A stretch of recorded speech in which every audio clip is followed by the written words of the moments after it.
It's my feel-good breakfast show.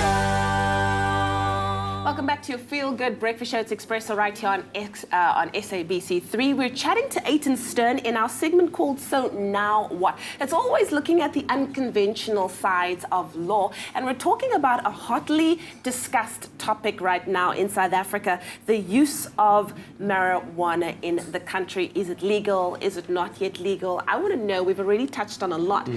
Buying the plants. Yes. Can one buy them at a nursery? Are these things available? Okay, so again, the plant is still illegal, so you should not be able to buy it. Okay. And so I've started to see nurseries are selling growing kits. Now that's where it really gets interesting, but the plant itself, you're not allowed to buy it, you're not allowed to sell it if you are growing it, it's still illegal. Okay. Yet you get your growing kits, which is interesting, which once again just kind of shine that spotlight on this massive grey area that we are sitting in. We're really sitting, it's a really interesting time to be sitting in because you're sitting at the emergence of a new industry that once they start to make laws around it, it really can be a whole new industry. But for now, we've just taken the very, very first step in towards it. So it's still, the only thing you're allowed to do is smoke within the privacy of your own home. That's it. Listen, let's just quickly revisit a point that Leanne brought across a little bit earlier on, maybe for some viewers that literally just tuned in right now. If a neighbor is growing or smoking at home, do they have any recourse to complain about your activities, so again, your own four walls? They've got recourse to complain, but not, because if there's smoke coming over, but not if there's, not for the fact that it's marijuana. Okay, all right. Righto. Okay, cool. So is there a legal difference between marijuana and hemp plants? Okay. If you're going to put it like that. I mean, essentially... So this is a super interesting one. So hemp is a hemp material is one of the things that comes out of the plant, and you can use it for clothing, you can use it for building, you can use it to make a whole lot of products. It's an incredible material. But it is still part of the cannabis plant. So the way that sort of works is the cannabis plant is made illegal by the Drugs Act, but the Medicines Act says, well, you can have cannabis plant if it's got below a certain level of THC, which is the part that actually makes you laugh and eat a lot. So hemp, when you're making hemp, well, you are turning it into a building or material, and you're not using it for any ingesting as if it's a drug.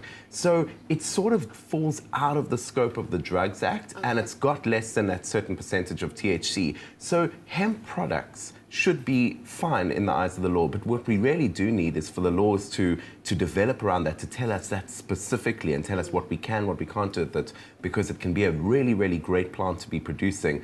It's a really fantastic material to use. Yeah. It's more affordable than, say, cotton, and it's a great material. True, very true. I think there's three distinct camps when it comes to this topic. There's those that are pro, there are those that are against, and then there are those that are just like, meh, I don't really care. But for the purposes of just wrapping this up, do you think the laws are going to change anytime soon to legalize it entirely? Okay, so what happened is you had this court judgment, and the courts, it's not the court's job to make laws, it's just their job to say where the laws should go.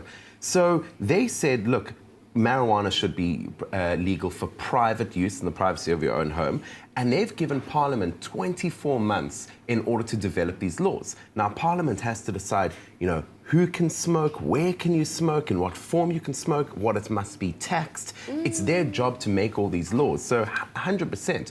In the next, say, 12 to 18 months from now, I can't remember exactly when the judgment was, but there should be a whole set of laws that'll come out which will say specifically what we can and what we can't do, and that's going to tell us a hell of a lot and really open up the industry. But for now, if you're out there and you're wondering, the only thing you can do is smoke in the privacy of your own home. You can't buy, you can't sell, you can only do that. Only in your privacy. What is your final words of advice to people who are still wondering on this topic? What would you part them with right now to make sure that they stay safe, basically?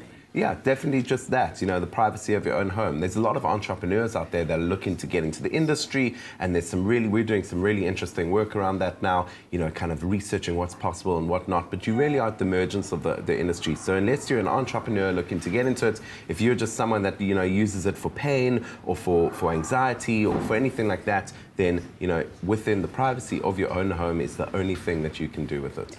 Also close all the doors and windows so that it doesn't, Especially if you waft liaise over neighbours. to my side. Anyway, thank you so much, Only a Eitan, for pleasure. being here. Of course, this is our weekly look at the unconventional side of law called So Now What?